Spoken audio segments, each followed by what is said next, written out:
Olá pessoal, resolvi aqui dar o ar na graça, o ar da graça, fazer uma live aqui para vocês depois dessa semana muito complicada, muito cheia de notícias que a gente teve na Fórmula 1. Olá pessoal que está chegando, uma semana muito cheia de trabalho para o pessoal da Fórmula 1 e eu vi que vocês estavam cheios de perguntas aí sobre Vettel, sobre quem se deu melhor na troca do Sainz e tal. Então eu resolvi fazer uma live que daí eu já respondo todo mundo que tá chegando aí, o pessoal. Vou fazer uma hora aí, vou fazer um minutinho de introdução para chegar o pessoal. Eu pedi ontem mesmo para mandar algumas perguntas, tem várias coisas que se repetiram, então eu fiz uma listinha aqui. Então aquelas dúvidas que todos vocês estão, o que vai acontecer com o Sebastian Vettel, será que a Mercedes é uma possibilidade para o Sebastian Vettel, essa história de Fernando Alonso e tudo mais, eu vou comentar isso que já estava em todas as perguntas que o pessoal foi mandando para mim desde ontem. Sim, o Murilo perguntando se tem chance do Alonso voltar, tá aqui na minha lista, só esperando o pessoal chegar aí. Olá Christian, pessoal que está chegando, e aí eu já começo com os assuntos que vocês querem realmente saber. Bom, o primeiro que, olha, Júlio César, Felipe, João, Hugo, Ariel, Gabriel, Gustavo, Lucas, Leonardo, Thiago, todo mundo fez essa mesma pergunta. O que acontece com o Sebastian Vettel? Aí o Felipe, que estava na minha live no Facebook ontem, que é do grupo do Catarse, tá em outra. E vou repetir um monte de coisa, hein, Felipe? O que vai acontecer com o Sebastian Vettel? Chamou muito a atenção no comunicado da Ferrari, as aspas do Sebastian Vettel falando que o que está acontecendo no mundo hoje está fazendo todo mundo repensar as suas próprias vidas, o que é fato, e que ele precisaria de algum tempo para saber qual seria o próximo passo dele, né? Essas foram as palavras do Sebastian Vettel quando ele falou sobre a saída dele da Ferrari. Isso leva a crer, primeiro, que a gente não vai ouvir sobre o futuro do Sebastian Vettel tão logo, né? Pelo menos é esse o indício que ele nos dá. E o outro é que tem uma grande chance, sim, dele sair da Fórmula 1. E todo mundo com quem eu conversei, desde que saiu o anúncio, falou a mesma coisa, vai na mesma linha. E também é o que me parece pelos indícios que o Sebastian já vinha dando nos últimos anos, né? Especialmente de 2 anos para cá, começou a rolar essa conversa de que esse contrato seria o último contrato do Sebastian Vettel na Fórmula 1. E por que a gente fala isso? A gente fala porque ele reclama, né? Da temporada ser muito longa, ele acha que 16, 17 corridas, como era até antes de quando ele começou a Fórmula 1, seria o ideal para ele, né? Falando aí do Sebastian Vettel.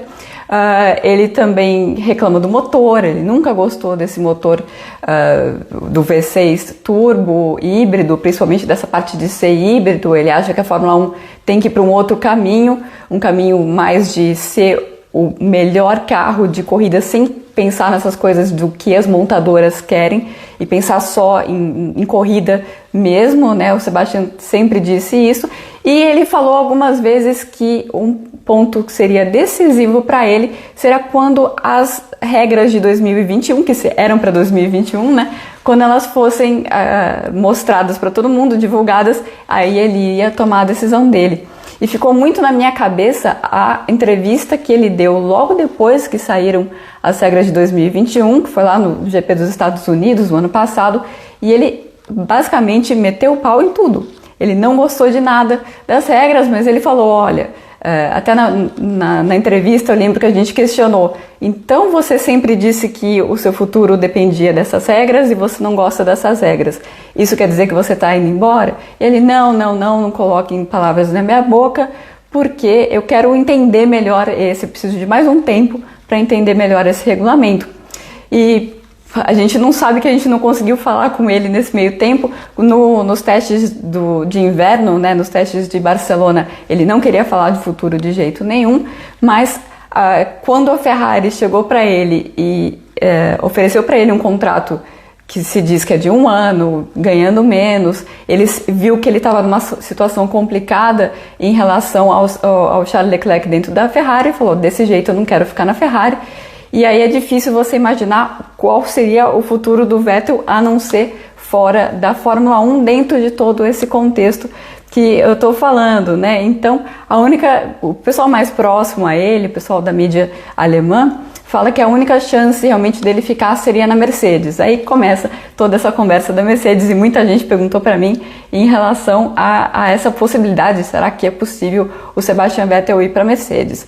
Primeiro, o Toto Wolff falou, a gente não pode desconsiderar, né, que tem um piloto como o Vettel no mercado. É impossível que ele fosse dizer outra coisa, né? A não ser isso, não seria até bem educado da parte do Wolff se ele falar, não, eu não quero nem saber do Sebastian Vettel. E tem também o lado de colocar uma pressão do Lewis Hamilton, né? O Hamilton perdeu uma oportunidade de ouro para fechar um grandíssimo contrato no final do ano passado, sem coronavírus. Agora acho que ele vai ter que abaixar o preço dele e é claro que o Toto Wolff está lá no lugar dele, dando aquela pressionada no Lewis Hamilton para ele baixar o preço. E você ter um outro piloto como o Vettel também no mercado, aí é bom pro Wolff também falar que, olha, a gente na verdade está pensando no Vettel. Outra possibilidade do Vettel, uma ideia maluca, é ele ser companheiro do Hamilton, né? Isso é uma coisa que não existe nada de concreto em relação a isso. Eu fiz uma matéria para o UOL hoje em relação a isso, explicando de onde veio essa conversa, que é mais os fãs querendo que isso aconteça, do que uma informação que realmente exista. Então, cobrindo a primeira parte do que vocês tinham perguntado aí para mim, o pessoal falando bastante que o Vettel só ganhou quando tinha carro muito bom.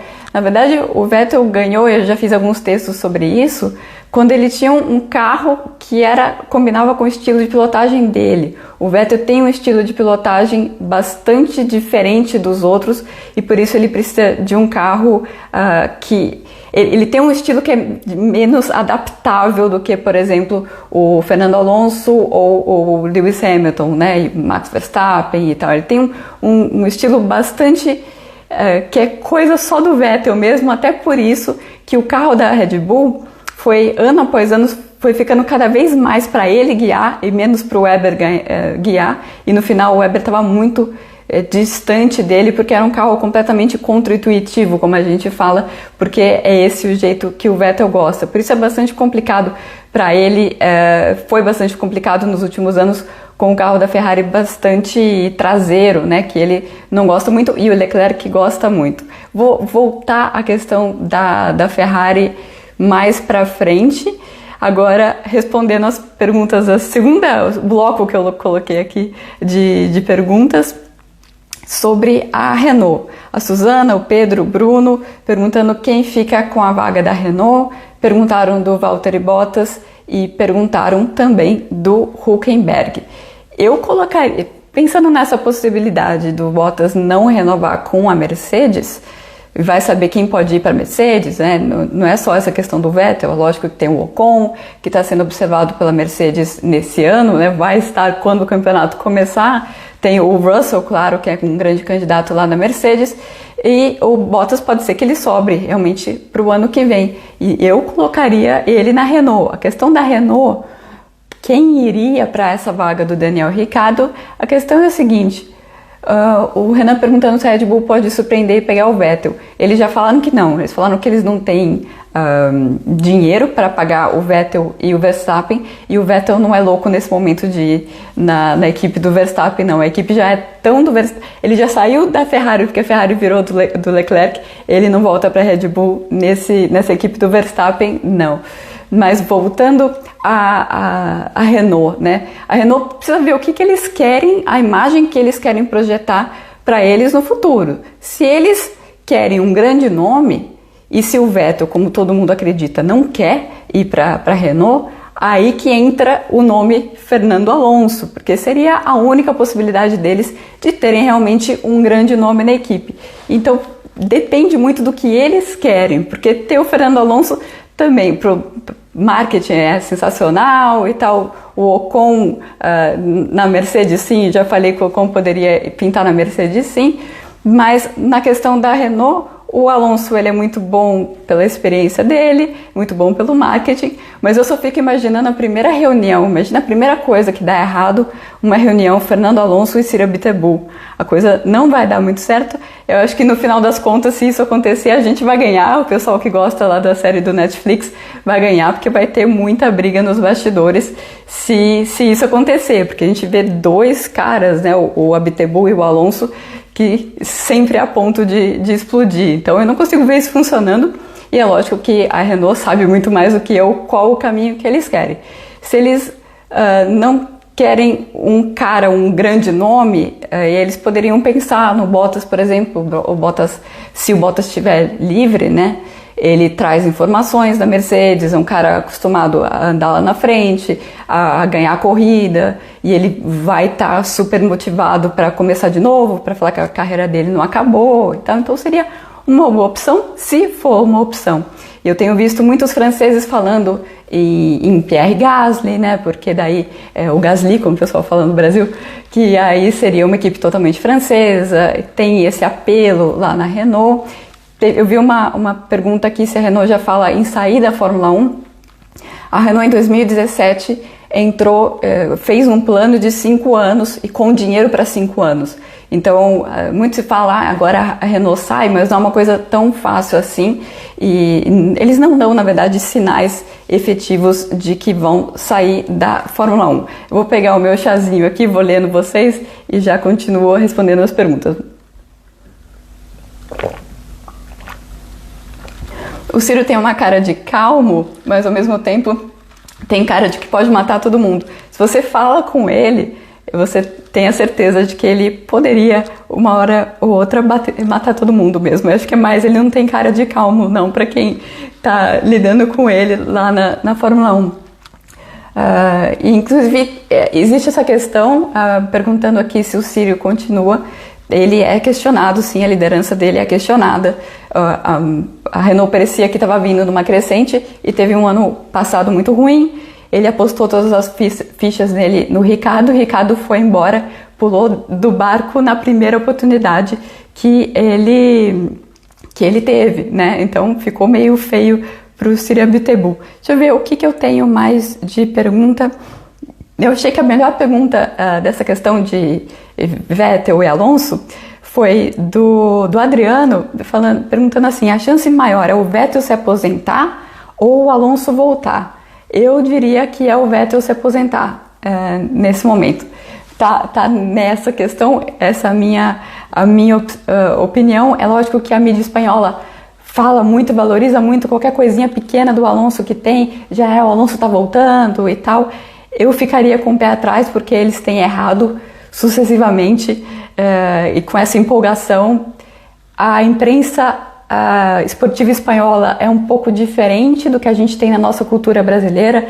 Para eles é aceitável, na verdade, é até recomendável que eles torçam, é um outro tipo de visão em comparação com o que a gente tem. Então, tudo que a gente lê na imprensa espanhola, a gente fica com o pé atrás, que tem uma dose aí, tem um pouco de verdade, um pouco de uma coisa, eu vou publicar aqui, porque daí vira uma bola de neve para tentar fazer com que as coisas que eles querem aconteçam. Deixa eu ver umas perguntas sobre o Ricardo, se foi uma boa ideia ele ter ido para a McLaren. Esse é o terceiro bloco que o pessoal me perguntou muito aqui. Deixa eu ver se tem mais alguma coisa da Renault. Não, vamos pro Ricardo. O Ricardo na McLaren é uma boa jogada? Muita gente perguntando. Carol, Paulo Vitor, a Gil também.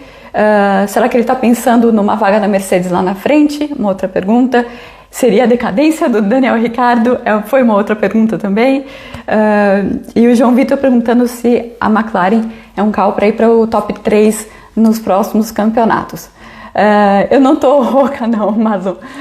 Eu tô cuidando com o chazinho aqui, mas quando começo a falar muito assim, a voz vai embora.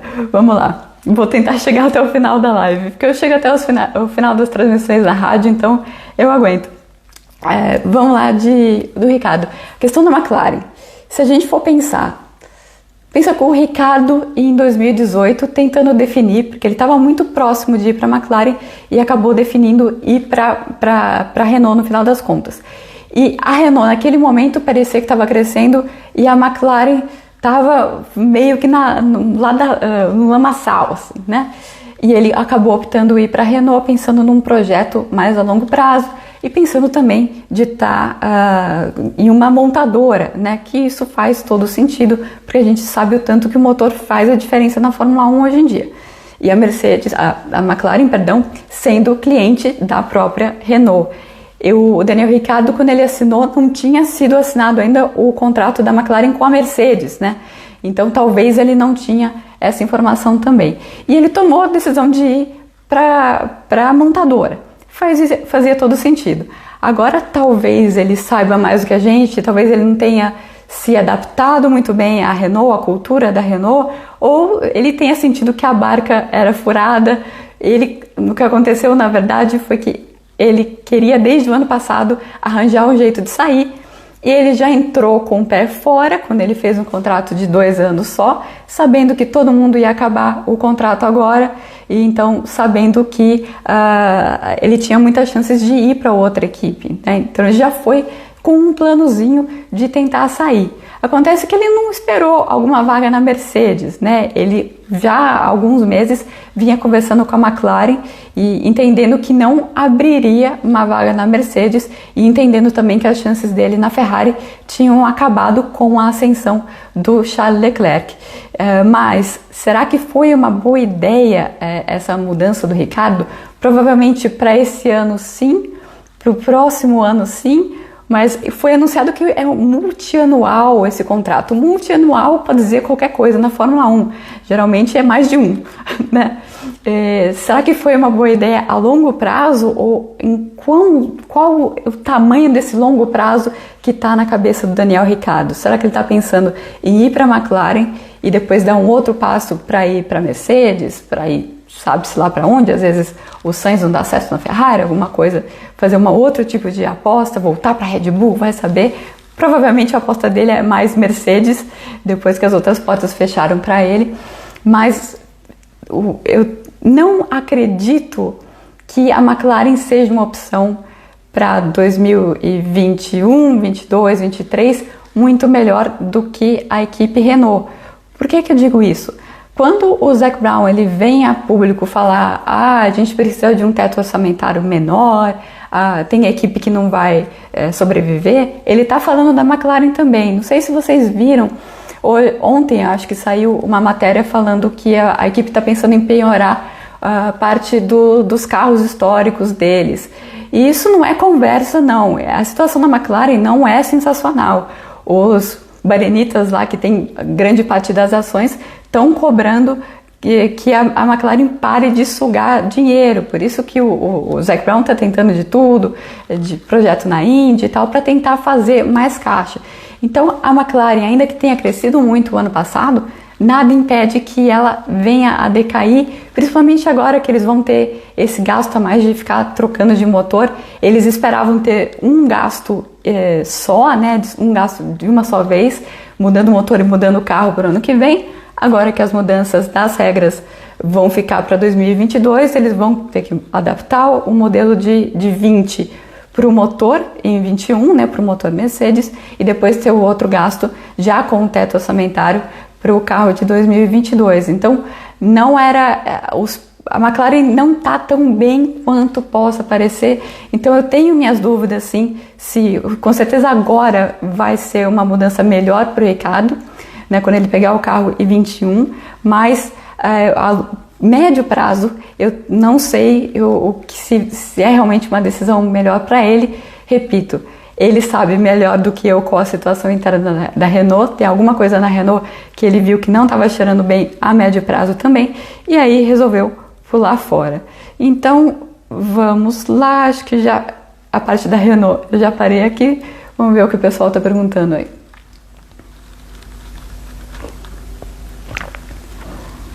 Red Bull, o Ricciardo voltar para a Red Bull se o Max trocar de time, né? Vamos supor que o Hamilton assine por 2 anos só e para 21, 22, 3 anos, 21, 22, 23. Quando acaba o contrato do Max Verstappen com a Red Bull? 23. Eu acho que esse caminho aí de Red Bull, de Max Verstappen ir para Mercedes, se a gente tiver Mercedes como ela é hoje, né, que também tem essa possibilidade, eu acho que o caminho do Max está pronto. Agora, eu nunca vi alguém voltar para Red Bull, né? Red Bull não faz esse tipo de coisa, mas no Fórmula 1, né? Nunca diga nunca, sempre. Muita gente também me perguntando porque eu vou comentar assim, gente, sobre chance de brasileiro em 2021. O JR perguntando do Zhou, né, do chinês. Eu acho que se a Renault ir para uma diretriz, assim, eu vou ficar com o Ocon e um dos meus pilotos da academia da Renault, eu acho que o Zhou tem chance. Ele não tem pontos ainda suficientes, mas ele deve conseguir os pontos para a superlicença nesse ano na Fórmula 2. Seria, do ponto de vista de marketing, ter um chinês, e o Zhou não é ruim, ele fez umas ótimas corridas na Fórmula 2 no ano passado. Eu iria de Zhou. Se ele tiver que esperar mais tempo, eu iria de Lundgaard. Esse é bom, o dinamarquês que subiu para a Fórmula 2 nesse ano, ou vai subir, né? Quando a gente conseguir começar a temporada. O pessoal perguntando ainda de Alonso para Renault e tal. Isso eu respondi no começo, eu vou deixar a live aqui depois para vocês conferirem desde o começo. A Ju perguntando, Toto Wolff pode sair da equipe? Rumores sobre a Ferrari. Ferrari, eu não acredito que ele vá, mas conversando com gente próxima a ele, tem gente que acha que ele tem um feeling assim que ele quer sair.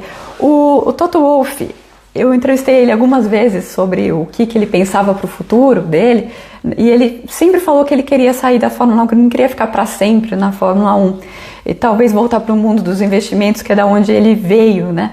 Mercado financeiro e tal. Para quem gosta de brincar de mercado financeiro, essa crise do coronavírus é ótima, né? E agora ele, com ações da Aston Martin, pode querer brincar de outra coisa, né? Mas isso, especulação totalmente sem nenhuma informação mesmo. Pessoal perguntando bastante de brasileiros, eu vou falar de brasileiros sim, tá aí no final da minha listinha que eu fiz, que muita gente perguntou, então eu vou seguir a lista aqui. O bloco Ferrari. Vou tomar o meu chazinho para começar o bloco da Ferrari. O Sainz não será o Bottas da Ferrari? A pergunta aqui, que foi uma pergunta que eu recebi muito, o Beto, Lucas, o Anderson, perguntando se o Sainz vai ser segundo piloto e se ele tem condição de brigar com o Charles Leclerc. Ele vai, porque eu expliquei isso em alguns textos, recomendo que vocês leiam no meu blog, julianeserrazoli.com.br, e na minha coluna no UOL, que é a Pole Position. Eu falei justamente dos motivos que fizeram a Ferrari escolher o Carlos Sainz, e tem uma coisa muito de expectativa. O Carlos Sainz chega de ter feito uma excelente temporada no ano passado. Eu escrevi nos textos, salientei isso. Os pilotos colocaram o Sainz como o quarto melhor piloto do ano passado. Eles mesmos... eu vou deixar a live salva assim, gente. Eles mesmos votaram no Sainz como o quarto melhor piloto do campeonato. O piloto tem um pouco de memória curta. A segunda metade da temporada do Sainz foi muito melhor do que a primeira, é fato, mas é um piloto que estava vindo numa ascensão tremenda. Mas a ascensão dele é largar de último e chegar em terceiro no GP do Brasil, né? Conseguir um quinto lugar nos Estados Unidos, um sexto lugar com um ritmo muito consistente, ser o melhor do resto. Então, isso era fazer uma grande corrida para o Carlos Sainz. Para ele chegar na Ferrari é algo sensacional para o Carlos Sainz. Então, dá para entender qual é a diferença da expectativa que o Ricciardo teria chegando na Ferrari. O Ricciardo, que já ganhou um monte de corrida, que já lutou para a equipe grande, ele chega na Ferrari como essa é a minha chance de ser campeão do mundo. Simplesmente não era esse tipo de piloto que a Ferrari precisava para ser companheira do Charles Leclerc, porque o Charles Leclerc chegou para ser o futuro da Ferrari, mas ele muito rapidamente mostrou que ele poderia ser o presente da Ferrari. Então, até o começo do ano passado, a Ferrari falava muito, falava com o Daniel Ricciardo, da possibilidade dele substituir o Vettel, caso o Vettel fosse embora. A partir do momento que o Leclerc começou a crescer, começou a diminuir o número de adeptos aí do Daniel Ricciardo na escuderia, justamente porque eles acreditam que o Leclerc tem uma ascensão muito grande e ele pode sim liderar a Ferrari no futuro. Eu perguntei para o Leclerc, inclusive em Abu Dhabi, perguntei para ele, vamos supor que você tinha um carro tão bom quanto o carro desse cara aí, estava o Lewis Hamilton do lado dele.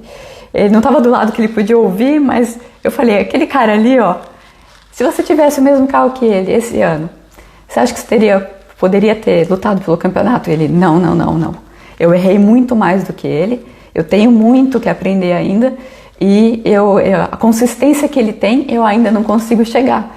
E é um fato mesmo, o Charles Leclerc ainda não consegue chegar lá, mas a Ferrari tem mais dados do que a gente, né? Como eu sempre falo, né? O Daniel Ricciardo sabia mais da Renault do que a gente, e o Vettel sabia mais a condição dele, e a Ferrari conhece mais o Charles Leclerc que a gente. Se eles fizeram essa opção de acreditar que ele vai fazer mais uma temporada com o Vettel, aprender mais coisas com o Vettel, e aí ele pode liderar a escuderia, quem é a gente para criticar, né? A gente pode depois analisar o que aconteceu, mas eu não sou contra ficar xingando a Ferrari antes de ver, porque eles têm muito mais informação que a gente. Sobre o Carlos Sainz, eu recomendo ver algumas corridas do Smooth Operator, principalmente no final do ano. Ele tem uma pinta de Alonso, assim, de aproveitar todas as oportunidades, mas é um cara que, pelo menos, tem mostrado politicamente saber trabalhar melhor. Tem o pai dele, o Carlos Sainz, que é muito bom nisso. Recomendo dar uma olhada no tweet do Carlos Sainz pai ontem, falando, parabéns pro meu filho, realização de um sonho, hoje vamos celebrar e amanhã vamos trabalhar pela equipe McLaren. Acho que o Carlos Sainz pai, que está sempre nos GPs, está levando o filho dele num bom caminho, assim. Eu acho que ele é Fernando Alonso mais dentro da pista, né, no sentido de ter um gerenciamento de corrida muito bom. E nesse sentido, o Sainz é o Alonso do bem, aí uma boa definição, pelo menos é isso que a gente está vendo até agora, né? Me perguntaram se ele tem alguma condição de brigar de igual para igual com o Charles. Ele tem uma coisa curiosa, o Sainz não gosta de traseira solta, como no carro, né? Não é traseira solta no carro, né, gente? Como o Charles Leclerc gosta.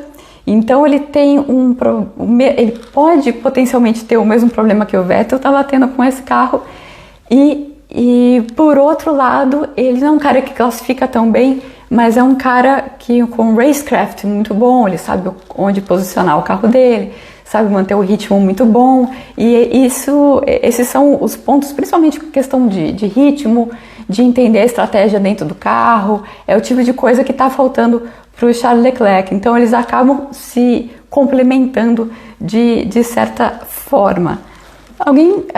O Sandro falando, pelo jeito não teremos pilotos alemães em ação no próximo ano. Me deu uma ideia de uma pauta aí, porque lembra alguns anos atrás tinha uns 5 alemães no grid e realmente se o Vettel for embora, no ano que vem, né, não nesse ano, a gente pode ficar sem alemão no grid. Acho que aquela geração pós-Schumacher, né, todo mundo passou e não teve uma renovação, né? Não sei como veio a ideia de pauta agora, é uma coisa para eu estudar para a gente ver mais adiante. Ainda sobre Ferrari, essa pergunta é boa, do Renato Onofre. O pessoal imagina o Pérez na Ferrari. Mas passou do Pérez, né? O Pérez seria um outro piloto que chegaria lá para querer ganhar, para querer bater o Charles Leclerc logo de cara. Então o Renato pergunta o seguinte, se a família Todd, lembrando que o Charles Leclerc é empresariado pelo Nicolas Todd, se a família Todd empurrou o Vettel para fora da Ferrari, ou será que é parte da negociação pela história dos motores da Ferrari, né? A Ferrari não ter sido punida pela questão dos motores, o acordo que foi feito com a FIA. Eu sei que o Charles Leclerc ele é politicamente poderoso dentro da Ferrari, também pela essa questão dos TOD, porque facilita o trânsito ali com a FIA para a Ferrari. Acontece que o Jean Todt já falou que não vai concorrer à reeleição, então pensando num longo prazo, mesmo no médio prazo, isso não faria muito sentido. Eu acho que o que empurrou o Sebastian Vettel para fora foram os erros dele.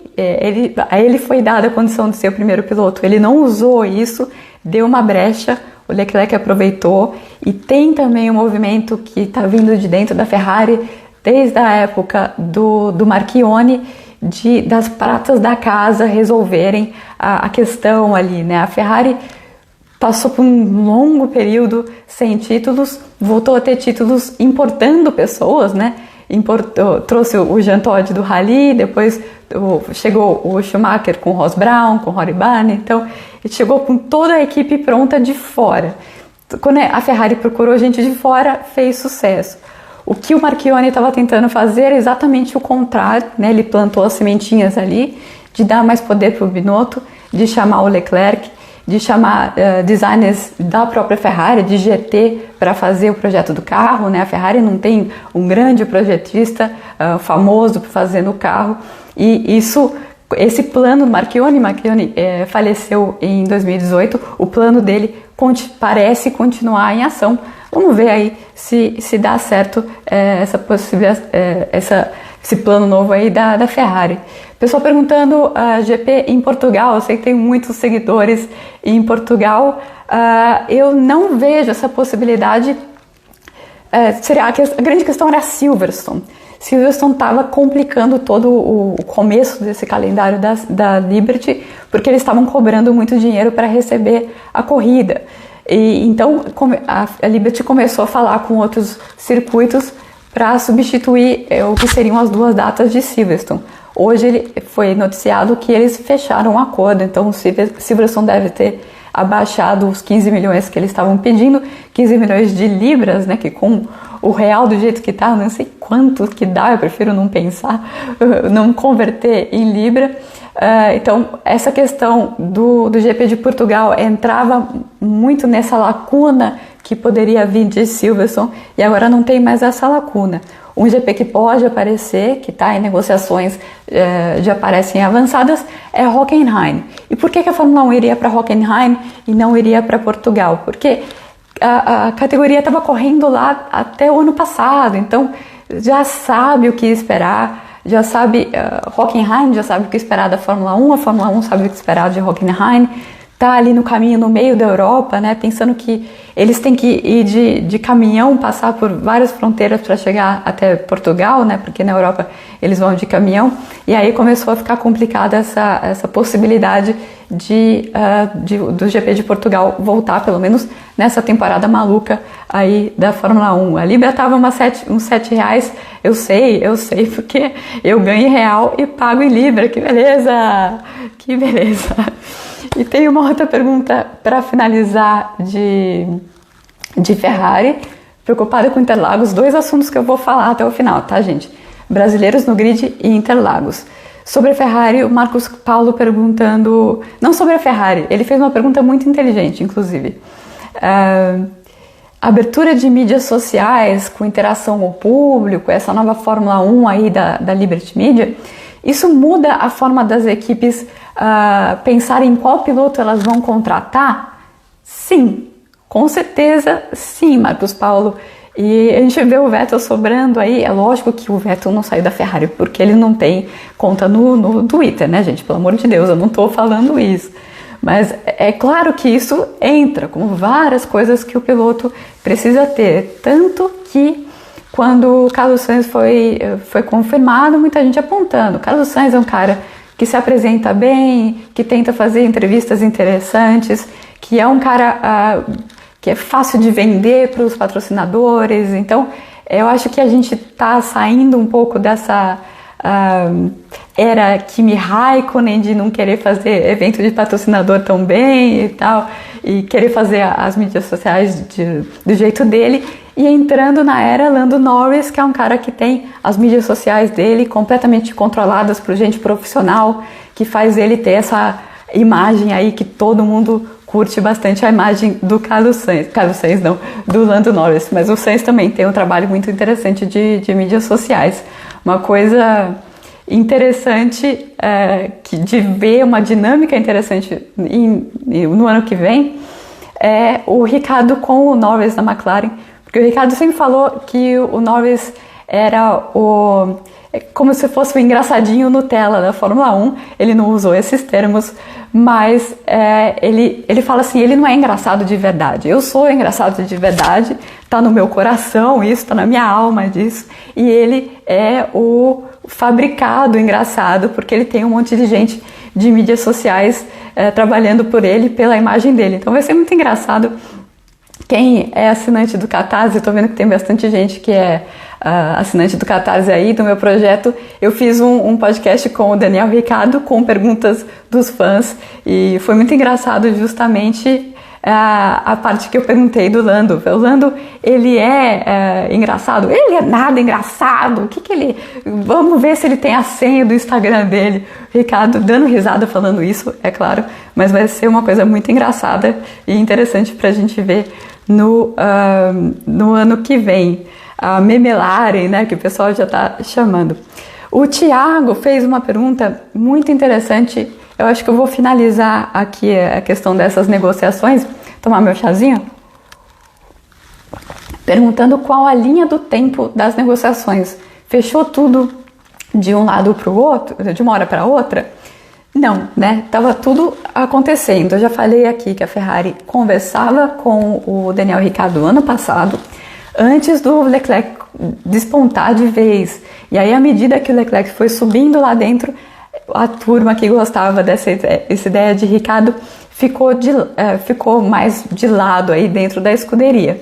Aí o Ricciardo, percebendo que a posição dele não queria ficar na Renault, isso ele já sabia, percebendo que a posição dele na Ferrari era complicada, começou a conversar com a McLaren. Isso provavelmente no final do ano passado.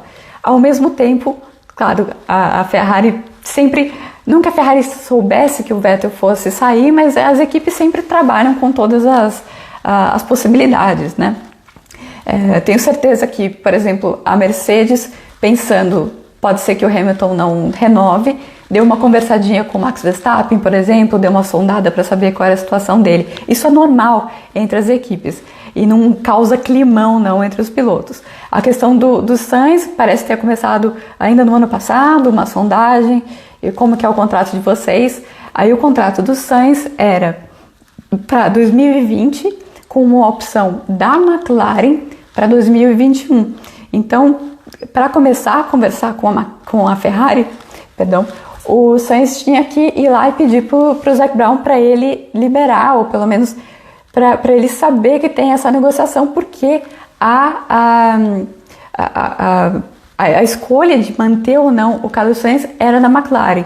Então teve ali um cavalheirismo, que não acho que é cavalheirismo, a McLaren vai pedir alguma coisa em troca para a Ferrari por ter feito isso, mas o Carlos Sainz só foi para a Ferrari porque teve a liberação aí do Zac Brown, a liberação da McLaren. E então a linha do tempo é mais ou menos essa, né? Quando o Ricciardo percebe que a porta dele está fechada na Ferrari, ele começa a negociar com a McLaren. Ao mesmo tempo que ele começa a falar com a McLaren, vai lá o Carlos Sainz e fala: olha, McLaren, me libera. E eles falam: bom, eu acho que eu vou liberar mesmo, porque eu tenho um outro piloto aqui, mais vencedor, mais experiente do que você, batendo na minha porta. A McLaren se deu muito bem nessa jogada aí, pensando num curto prazo, e aí o Carlos Sainz fica em compasso de espera para ver o que o Sebastian Vettel vai decidir. Por isso que todos esses anúncios foram rapidinho, né, um atrás do outro, porque a coisa já vinha de muito, muito mais tempo, né?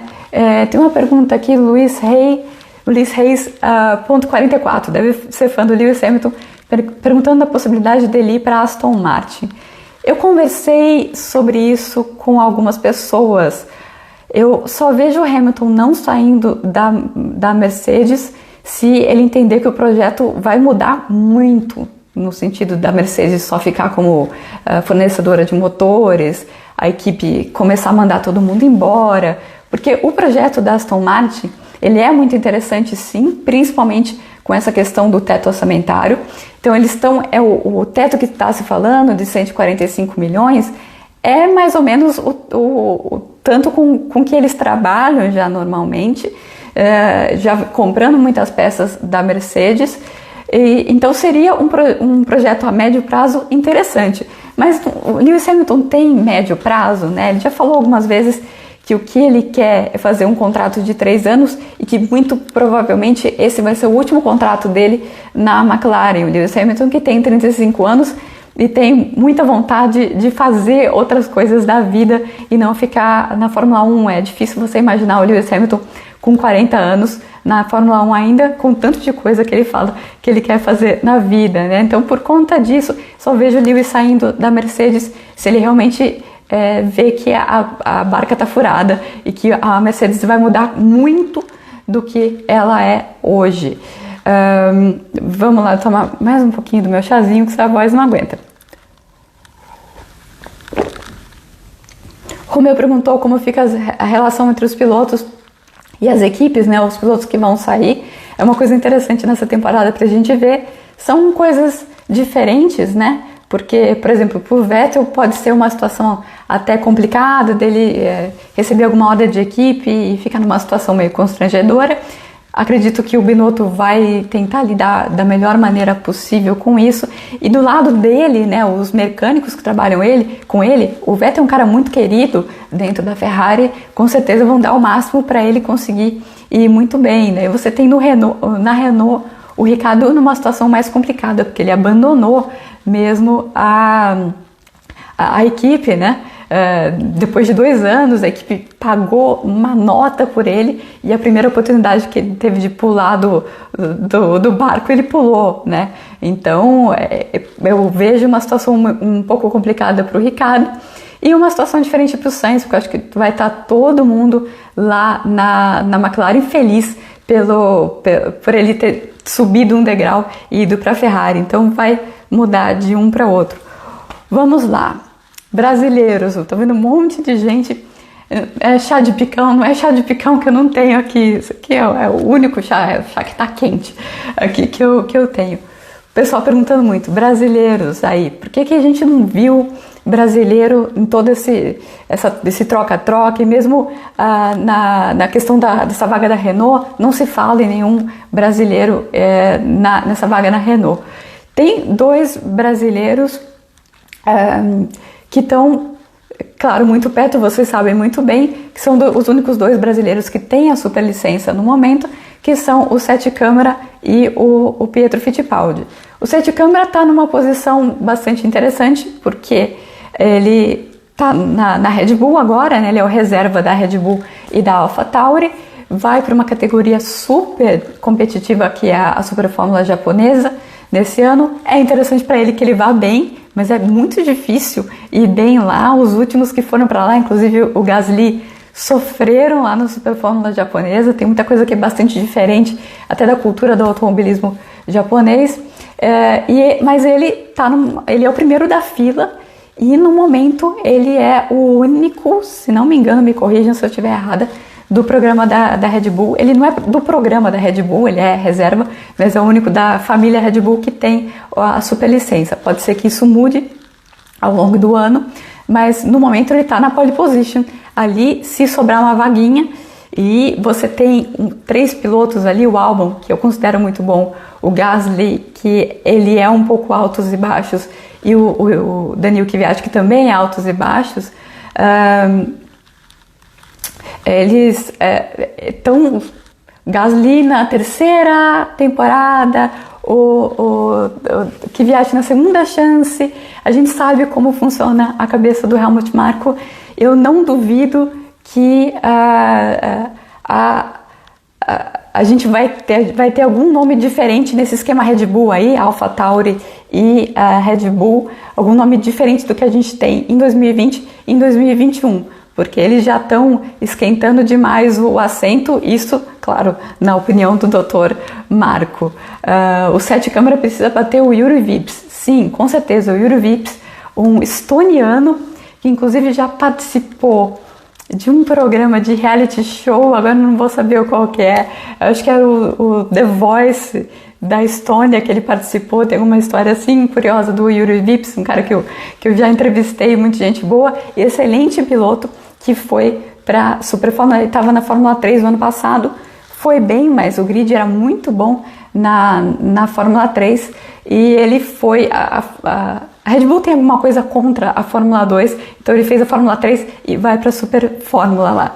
Deixa eu tomar mais um pouquinho do meu chazinho. Eu acho que o Vips não tem superlicença ainda, mas tem bastante ponto lá na Super Fórmula japonesa. Então pode ser que ele tenha pontos no final do ano. E o Pietro Fittipaldi está numa situação um pouco diferente. Ele é piloto de reserva da Haas. A Haas é uma equipe que precisa mais de patrocinador, né? Por que vocês acham que o senhor Grosjean e que o senhor Magnussen continuam na equipe again and again and again? Porque eles trazem dinheiro para a equipe. Então eles têm experiência. Então, no caso do Grosjean, está na equipe desde o começo e traz também o dinheiro para a equipe. Então, para o Pietro Fittipaldi entrar em 2021, ainda mais com essa questão de coronavírus, as equipes vão precisar mesmo de pilotos que tragam dinheiro. Então não adianta só você ter resultados na pista. Resultados na pista é dinheiro, é você ser bom com patrocinador, ser bom no social media, é tudo. Tem que ser um pacote completo para o piloto chegar na Fórmula 1, e o Pietro com certeza está de olho nisso. Se já não tem Red Label, não, hein? Eu não sou de tomar uísque, não. Olha, pessoal, olha a maldade. Meu chá tá frio aí, agora já não tá mais fazendo efeito aqui na minha voz. Chá de Rich Energy, pelo amor de Deus. Se eu não morrer até o final da live, isso quer dizer que não é chá de Rich Energy que eu tô tomando. Então, dos pilotos brasileiros, seria esse o panorama. Eu tô falando só dos dois, por enquanto, porque são os dois que têm a superlicença. Esse ano tem alguns pilotos que estão na Fórmula 2, mas nenhum desses pilotos tem pontos já, então já é mais complicado para chegar nos 40 pontos da superlicença.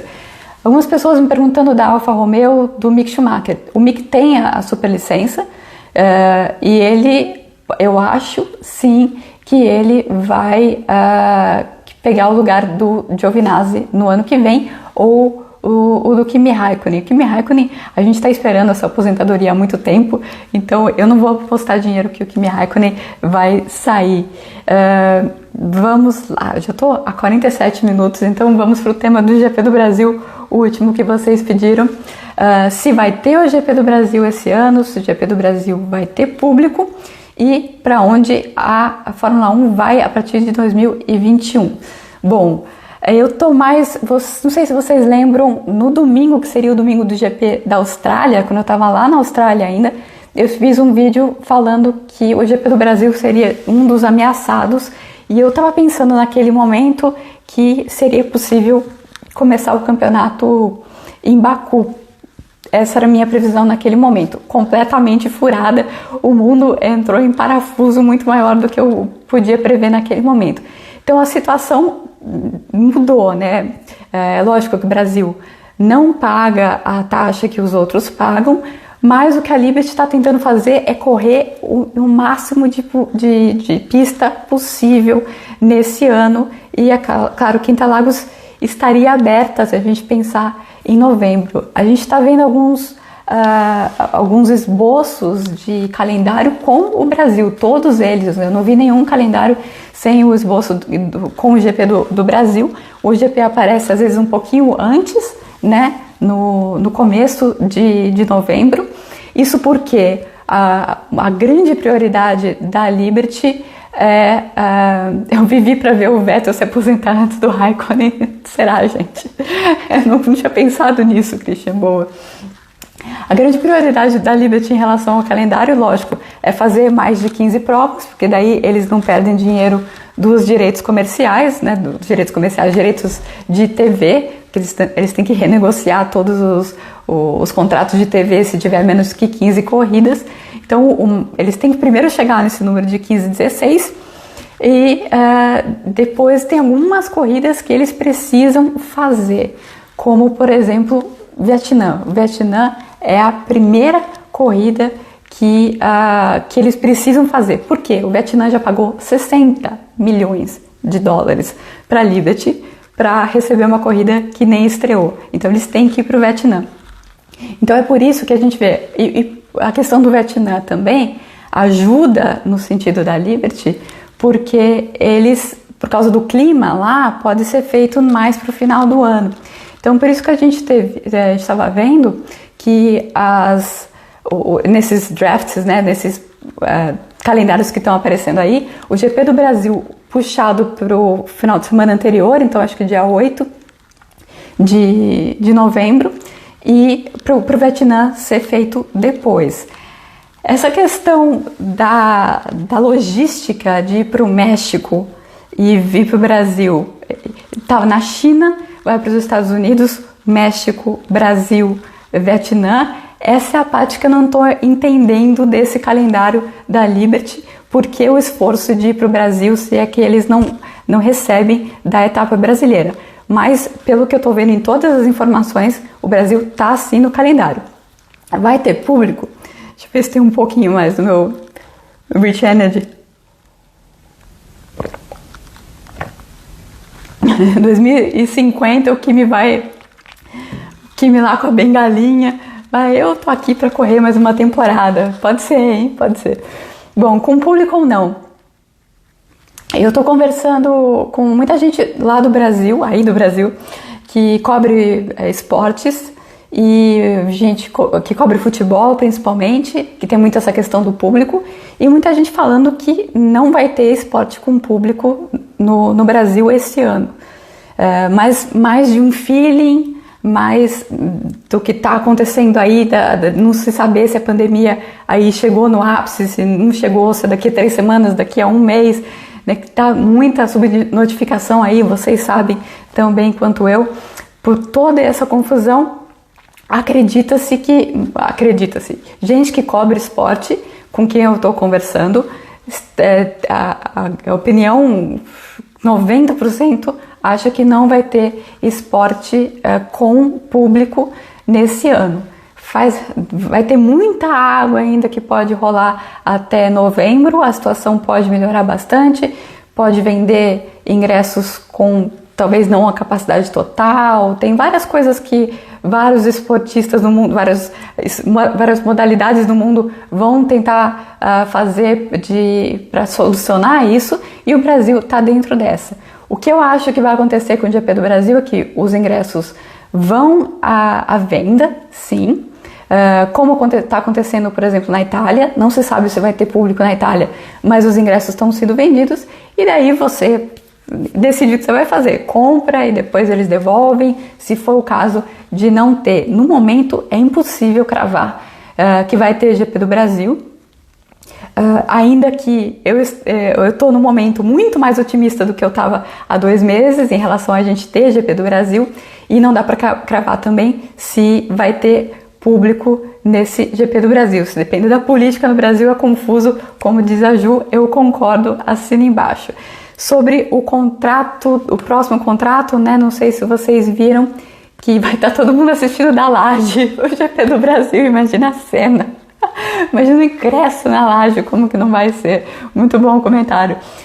Sobre o contrato do ano que vem, eu acho que vocês viram a entrevista do Tamas, que é o promotor do GP do Brasil em São Paulo, dizendo que eles esperam renovar em maio. A gente está aí no meio de maio, não teve nenhuma notícia ainda. Vamos ver como isso vai se desenrolar. Do lado do Rio de Janeiro tem a última audiência pública. Eles acreditam que é a última audiência pública agora vai dia 28 de maio agora. E depois disso é só ter uma autorização para entrar no canteiro de obras, para fazer o canteiro de obras e finalmente começar as obras em junho. O Helman Tilke diz que ainda dá para fazer uma pista para 2021, mas começa a ficar bastante apertado aí para o pessoal do Rio de Janeiro. Eu acho que é mais fácil a gente ter eu não acho de informação, pensando, se a corrida for para o Rio de Janeiro é mais fácil, ou a Fórmula 1 não vai para o Brasil em 2021, ou tem um contrato tampão em 2021, e pensar em Fórmula 1 no Rio de Janeiro em 2022, ou então a Fórmula 1 renova com São Paulo por mais 10 anos. O que eu só não sei é da onde São Paulo vai tirar dinheiro para pagar para a Liberty pelos próximos 10 anos. Essa é a grande questão para o GP continuar em São Paulo.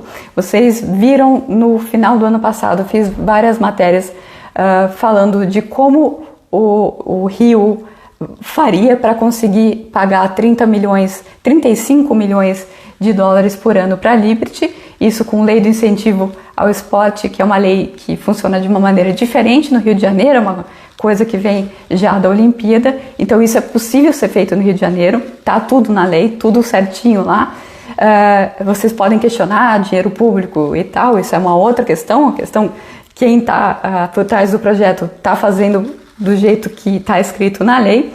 E em São Paulo a lei é completamente diferente e é impossível fazer corrida, ou é impossível pagar o que a Liberty cobra, que é pelo menos 30 milhões de dólares por ano, com lei do incentivo em São Paulo. Então em São Paulo teria que ser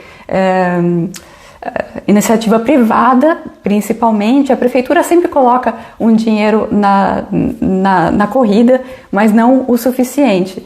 Então, eu só não sei, essa é a grande questão em relação a São Paulo. São Paulo tem tudo, né? Uma pista sensacional, a gente sabe muito bem como é Interlagos, mas precisa ver de onde vai vir esse dinheiro para pagar a Liberty. Um contrato como o que o Brasil tem no momento, de não pagar, isso está fora de cogitação para Liberty Media. Então, eu acho que é isso, né? Quase uma hora aqui de live, meu chazinho já acabou. E se vocês tiverem mais perguntas, mandem mais perguntas e eu vou tentando responder aí. Agora eu vou dormir, que agora já é tarde aqui em Londres, mas amanhã eu continuo respondendo as perguntas de vocês. Eu espero que vocês tenham gostado.